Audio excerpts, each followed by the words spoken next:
So we have very little time, and I would like to invite Richard and Alessandro to start their dialogue. I would also like to remind you that we are going to have a poetic intervention tonight, so we have to finish on time. We are going to stick to our time schedule, so we have in 20 minutes, and then we'll move to atrium to listen to poems.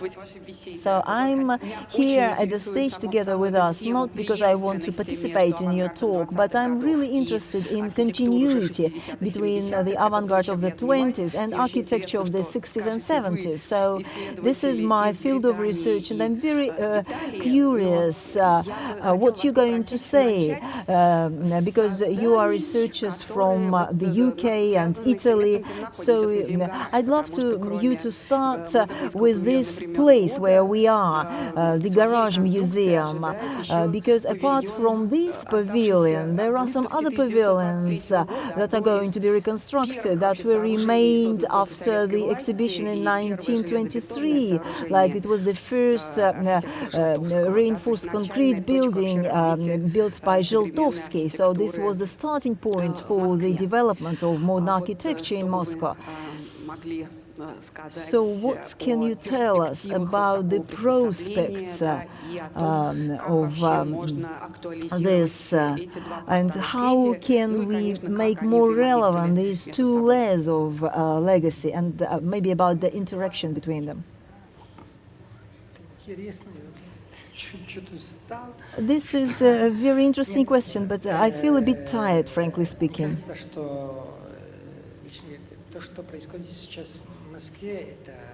I think what happens in Moscow is extremely interesting, because this is about rethinking history, the history of the 20th century. So we can recognize some trends in architecture.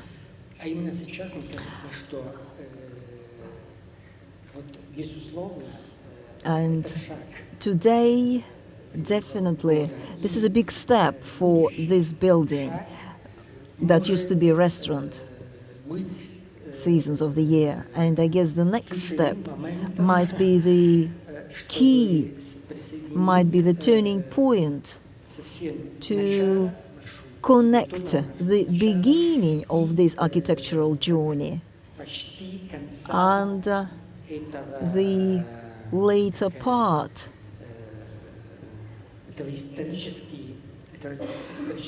of this historical period. So symbolically speaking, it has a lot there, and I think it's extremely meaningful.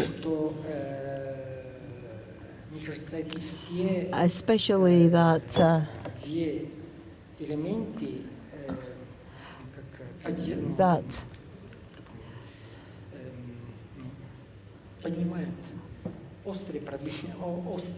everybody, all the elements reveal very acute problems for architects.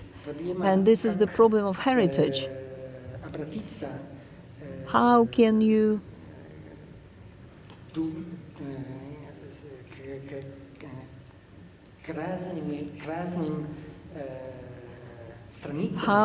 get to different pages of the history, maintaining those key elements?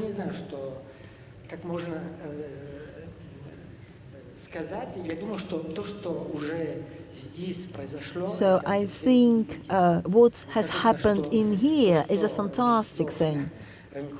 And Rem Kool has did a great job together with the Garage team, because they identified precisely the great meaning of this heritage.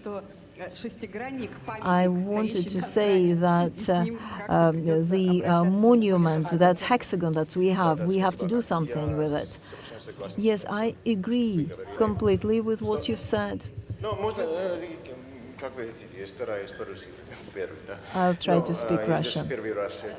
I'm here for the first time in this building, and what I can see here is a proof of great capacity, great potential that architecture of that time has. Because in Zheltovsky's house, I found it extremely interesting that both these two buildings are standing close to each other. And there is an opportunity to see this development from the 30s up to 60s, that this period, this process was a very complicated process. So if we have a chance to protect it, to save it, it becomes the living museum of Soviet architecture. And I can add that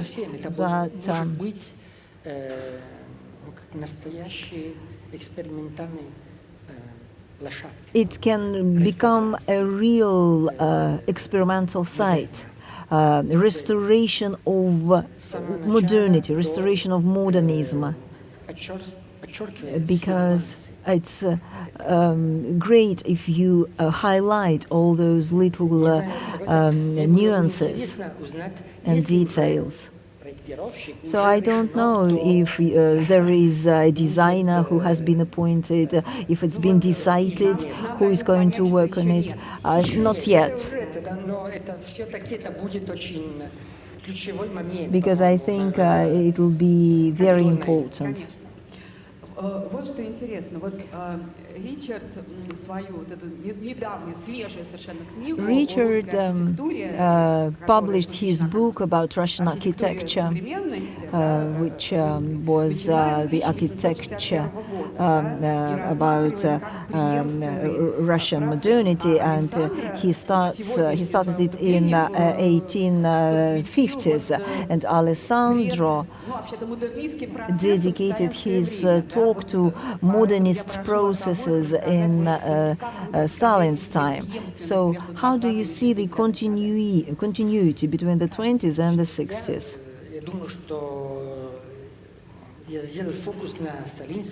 I thought I would make a focus on Stalin time because it's part of the context. And it fit well with this discussion. But if we take a look at the history, then socialist realism already introduced some elements of avant-garde. Of course, there are different turning points. There is this fresh look.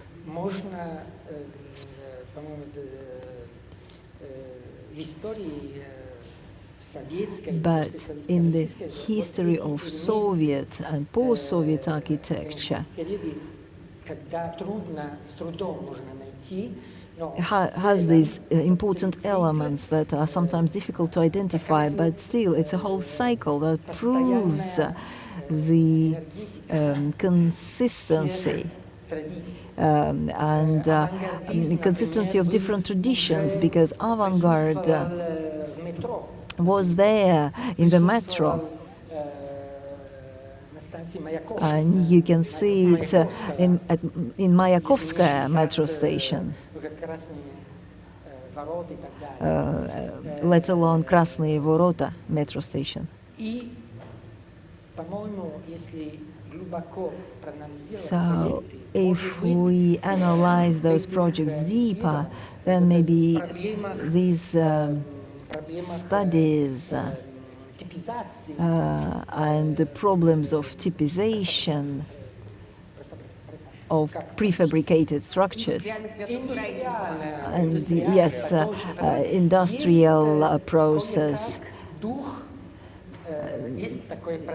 There is this spirit, there is continuation, because there are many generations of architects who interpreted different phases.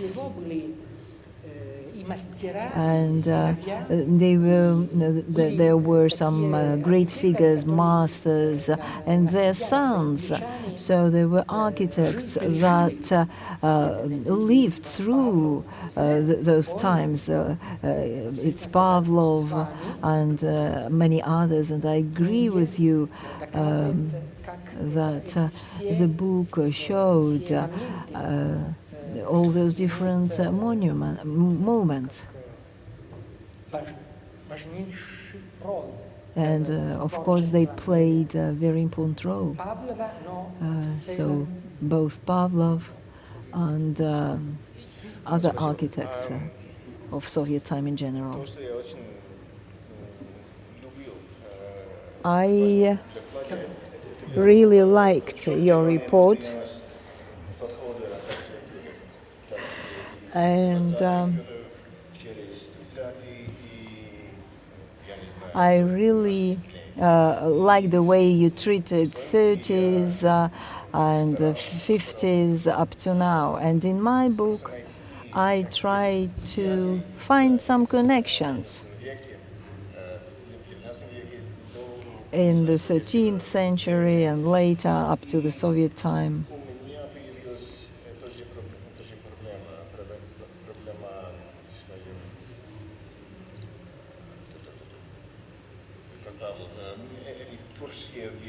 And I had a problem with geography because architecture had different periods of time.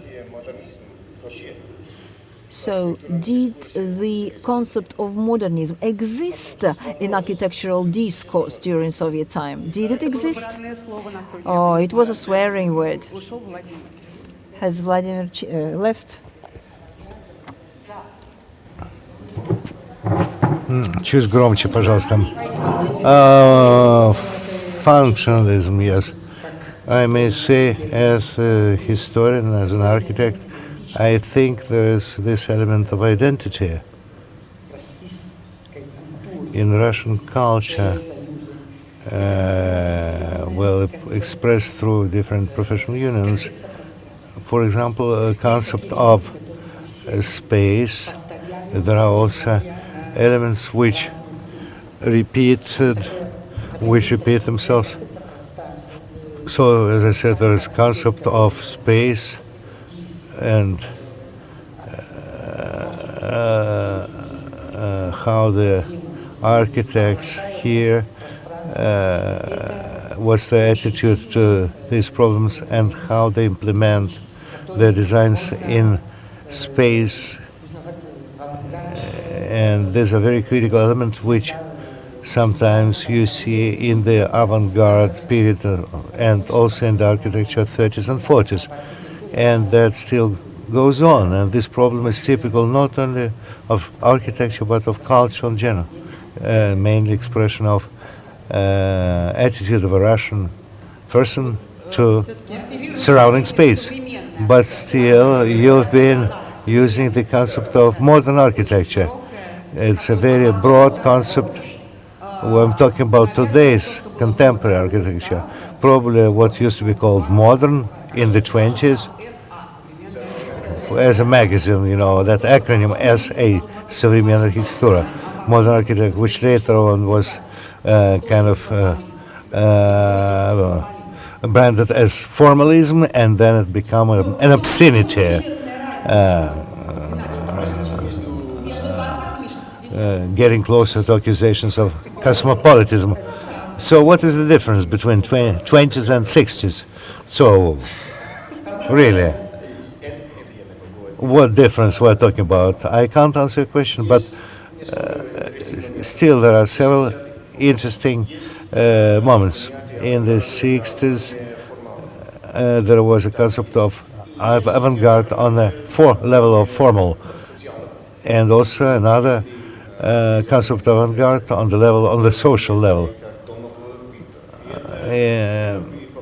and that was an attempt to find a format of social project in early Soviet architecture. Well, talking about difference is huge.